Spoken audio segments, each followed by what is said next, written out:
I like that thing from when I'm in my office, but I'll tell you, right, being in the room with it, I'm not so sure. Mm-hmm. I'm right above it.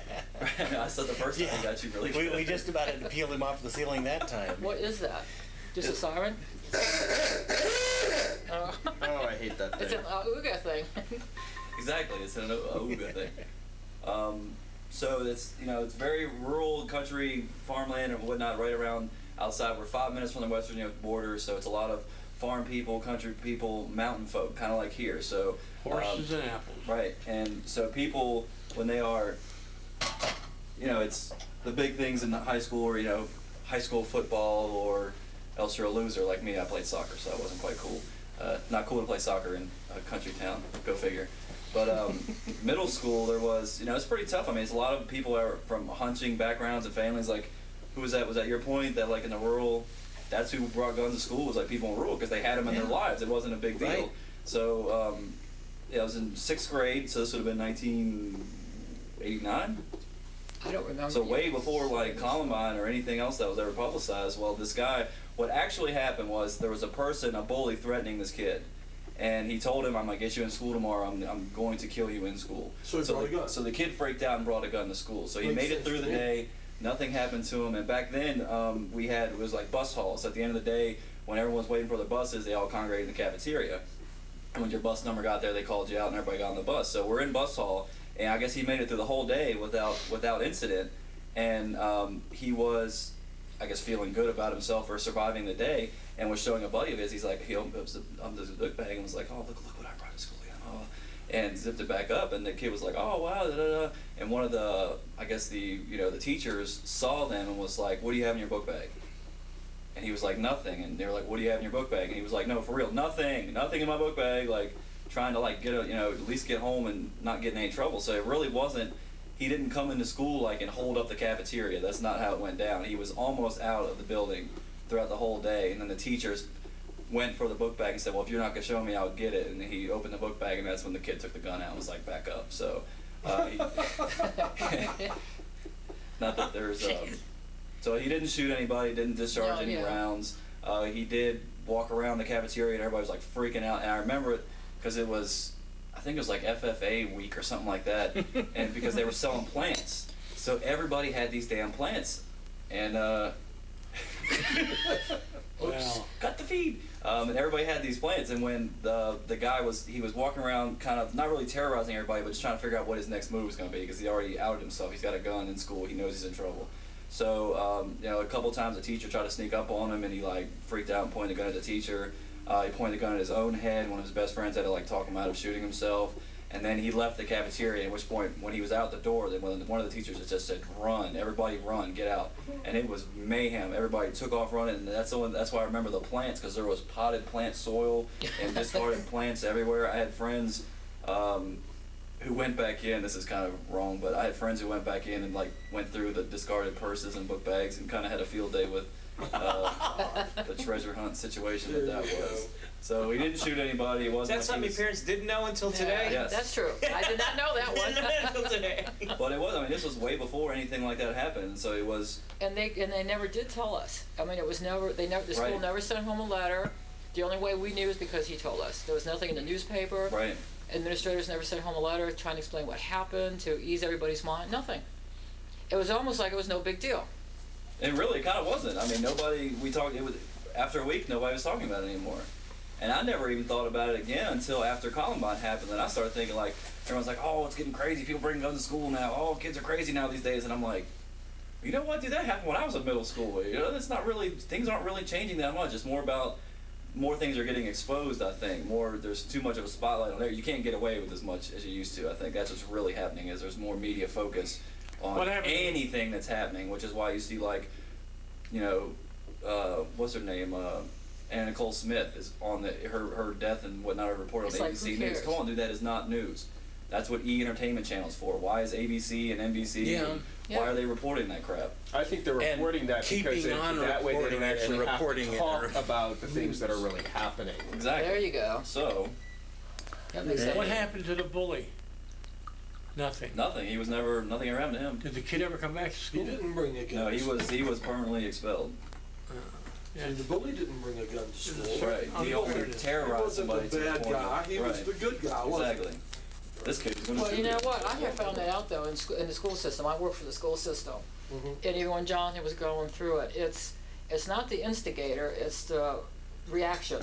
Just like it's the person who NFL. got caught. NFL, yeah. Yep. Yeah. The guy that throws the first punch is ignored. It's see the the teachers. retaliation Honestly, that the punish. teachers don't see it. All you see is a reaction. I've caught myself in a couple of those situations where I've seen one that boy doesn't look push very another boy. strong yet. No, it doesn't. No, it doesn't. Kind of right there. Yeah. I may need to. We really have tea here, people. Yeah. Why don't I take They're the just little- hot I tell you what water. I'll do. I'll take the little pot and I'll put something special in it because okay, this is cooking. We probably have enough time for me to fix up another pot of some really good tea. What time is it? I thought you done something else. You said 5:42. Yeah, we have basically 20 more minutes of show, and Andrew hasn't told any stories yet. I'm trying to think of things that you did. There's just Mad so many. science. There's just so many of them. Jonathan, can you come up with any? I got reminded when you said FFA of my one encounter with the FFA in my life, being an urban boy. Right. You only had one? Yeah, I only had one. We didn't have FFA in Los okay. Angeles, you know? Okay. Like Cletus said in How Do You Milk a Cow, yeah, I bet I could get arrested for doing this in L.A. It came to the time when these were the days of the draft. You remember those days. I missed the draft. My draft number was 1. So they were going to try and call me up, and so they sent my parents a letter saying, you know, he's supposed to show up at the LA draft board. And I go, but I'm in school in Kansas. You know, I can't go to, well, okay, then we'll make you show up in Kansas City. We went to Kansas City for our pre-induction physical, as they called it. Right. Meaning they really had high hopes. And in Kansas, at 18, they had the 3-2 beer law. So us college kids could drink some watered-down beer. They did that in Ohio, too. Now, Kansas City, where the induction center was on the Missouri side, which they didn't have 3-2 beer. You had to be 21. So here we go there. We're away from our families. We're away from our school. We're going to have a great time. We get there, find out we can't drink. And so then we say, okay, well, let's go hit the streets and see what women are out. It was the National FFA convention that weekend. I don't think anything else needs to be said. If you, for you viewers at home, if that needs to be explained to you why that's funny, just change the channel now. So we had a totally Check out Channel miserable 24. weekend in Kansas City in a really run-down hotel that obviously that's why they housed us there, because they didn't have to pay hardly anything for it. But don't even remember the name of it, but it was. So It looked like 100 years ago that carpet was new.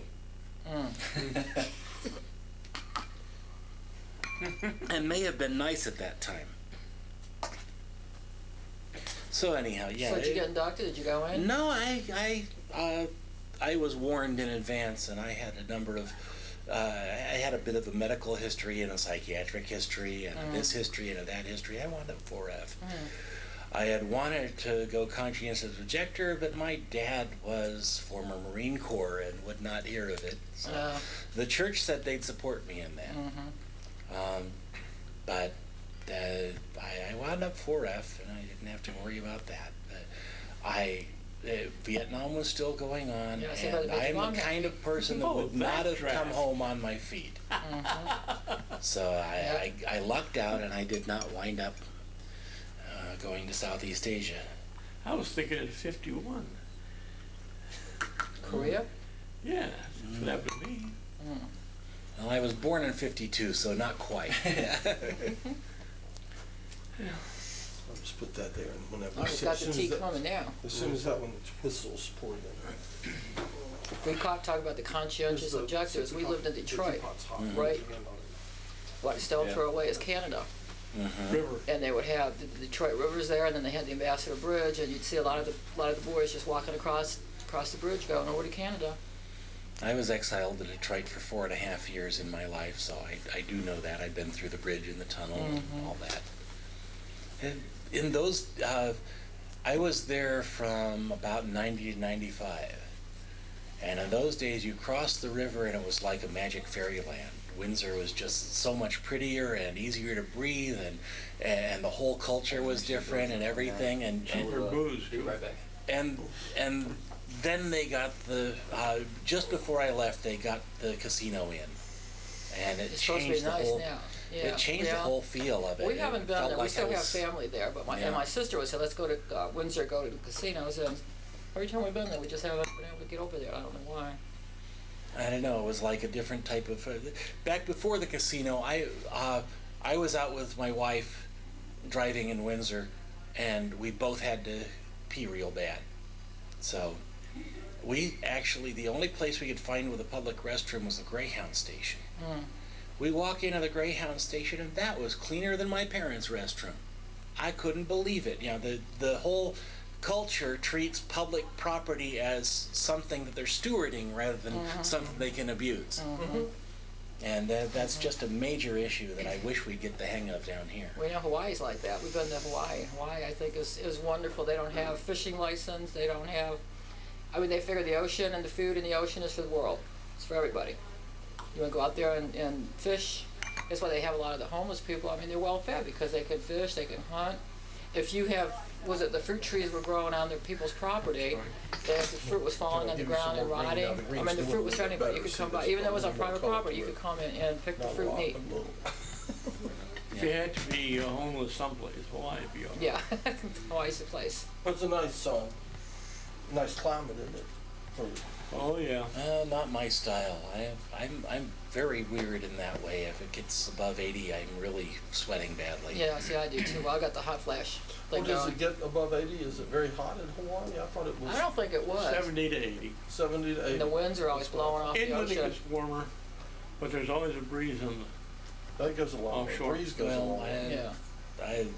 Really, I'm comfortable about 69, 70, 72. And And I like to above change the that, seasons too. I like Well, to yeah, and, the the, seasons. and the ability to jump in the water goes a long way too.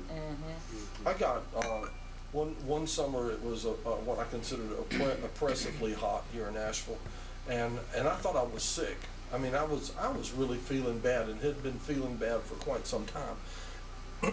And we went up to I think the name of the creek really is Stony Fork. We went on a hike up to where we know where there's a little waterfall and swimming holes and stuff. And I just sat down on the side and put my feet down in the very cold water. The water around here is too cold for me to swim in. I don't swim in the water around here. But I will sit on the side and put my feet down in it about to my knees, something like that. And I sat down and put my feet in that water, and it sucked all the heat out of my body down through my feet and cooled me down. And it was like a miracle. I was okay. I just needed to get some water. I just needed to get cooled off really good, and you can do that. Yeah, back when I really was homeless, I lived on the banks of the French Broad up north of town, about a half mile from the Alexander Post Office. And I spent a lot of time in that creek. Really? Is this any better? Is this a little bit better than this? Is that the black stuff? Here, yeah. I've put a new one in there. There's I don't even know what the stuff is called. It's tea, and it comes. They're like kind of little cakes of tea. They're pressed. Oh. And you can buy them as larger cakes and stuff like that. And they're a dark tea. And the guy who sells me the tea tells me that big ones that are very old, like 100 years old, sell for like $1 million and stuff like that of this tea. But these are more like little samples, but one makes a pot, and so I put some of that in here, and it's very good. It's very good tea. Well, that's That one? Is it ready? It will be this one. When, All right. When, I will wait. Okay. Yeah. I can be patient. When this, as you know or may remember, I smoke a pipe. There's a store in town that has gotten in this stuff called Premium Navy Flake. It's sheets of tobacco. You have to break it up to put it in your pipe. Okay. But it comes in these sheets about like that. is it pressed? Tobacco leaves pressed together? It's already shredded and everything and flavored and whatnot. and you just, for some reason, they roll it into sheets. Maybe I have no idea. It's not bad stuff. It's not currently my favorite, but it's not bad. That's a plug for something different if you're paying any attention out there in TV. Oh, plug! I want to take a moment for a shameless plug. My TV show, Mount Dungeon, Asheville Music, every week. Tonight, 11 p.m., all good things. Watch it. Okay. When are you inviting me on? Talk to John. Don't worry about it. Which We John? actually have John Robinson. Oh, I know John. Yeah, John and I are on ConCom. Yeah, you've come to a couple of his conventions, remember? I am on the ConCom. Have been for a couple. What kind of music? Like 3 years. We have a variety of different rock and roll acts that come into the studio every week. We've had some electronic musicians, some more bluesy type, some more punk type, but just a different local Asheville band every week. So, while we're doing shameless plugs, I have been trying to get more business for my website writing company. I also do computer tech support and whatnot. Go to websitesbymoss.com, and all of my current websites are listed there, and all the things I am willing to do, and teach HTML, and if you want to let me keep running your website after I write it, that's fine too. But I can also teach you how to do it yourself. Do you want to do another tune for us? Do you know? Do I know another tune? I know you know another tune. Oh, but well, do you? I've done all my science songs. Let me try something different. So that's all your science? No, that's not all of them, but it's all the ones I brought. Yeah, like you've seen me. I usually have that 4-inch notebook. Yeah, let's see. Sit this over there in front of where he's gonna sing. Stick that in front of his mouth hole. there. Face them the other way, I guess. No. Like this one. Pointed at his mouth. Okay. You know, that the red dot at his mouth. Yeah, that might do. It was in the spring, this year of grace, with new life pushing through, that I looked from the citadel down to the narrows and asked what it's coming to. I saw a Canadian concrete and glass on down to the water line, and I heard an old song down on Fisherman's Wharf. Can I sing it just one time?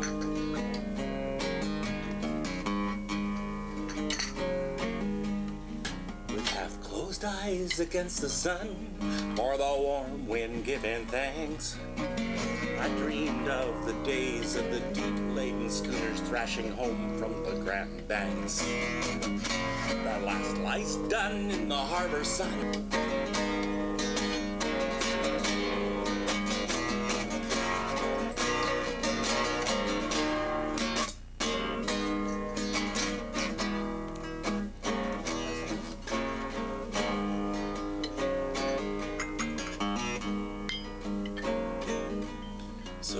What's this romantic boy who laments what's been and gone?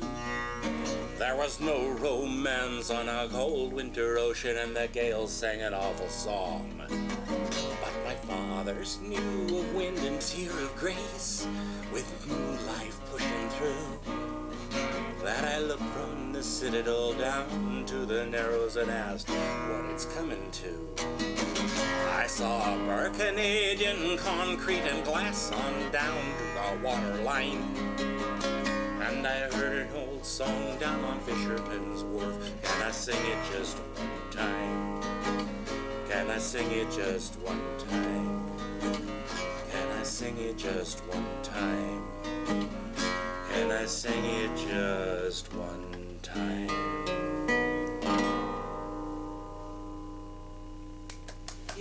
Thank you.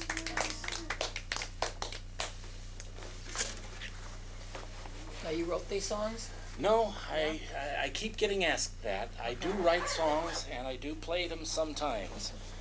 That was written by the late Stan Rogers, who was a great Canadian songwriter. We've got about 3 minutes left. If there's anything anybody wants to say. Give me my microphone.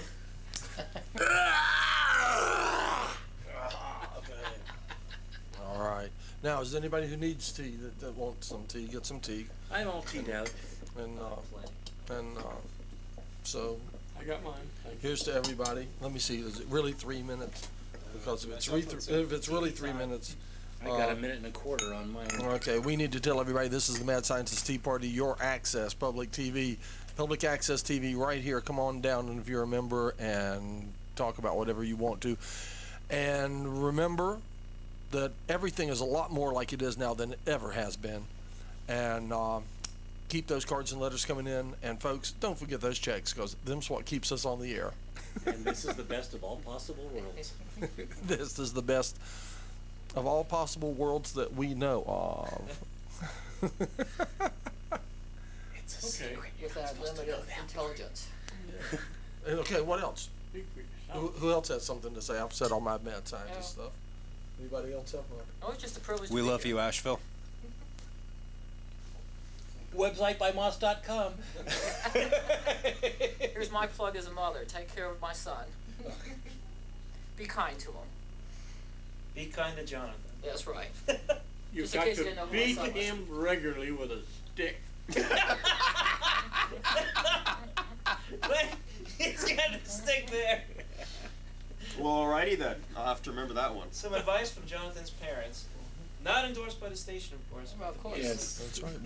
But we're still on, so all the blue people can wave. All blue people come down and come to our tea party, have a cup of tea. And what do you think of the tea? I Is love this. This is great. it's better than your average tea, Yes, isn't it it? is. Better than your average tea. All the tea. It's black tea. It's good. You've had a lot of So the that makes green us tea black and today. blue. You've not had much of the darker things, but Very good. all right. Let's see. It's about time. It's about time to switch us over, Jonathan. Are you on it? Yeah. You Get that think? stick out. Well, let's see what time. Let's see what time is it. Is he late yet? According to huh? I got- 5:59 according to I mine. got Oh, okay. 6 Well, o'clock. we're and- I got sitting 6. here with bated breath. Usually we're blah, blah, blah, blah, blah, and it I know. just But we're still here, and we'll be here again tomorrow. So tune in tomorrow at 4 o'clock, or come on down and bring some tea cakes.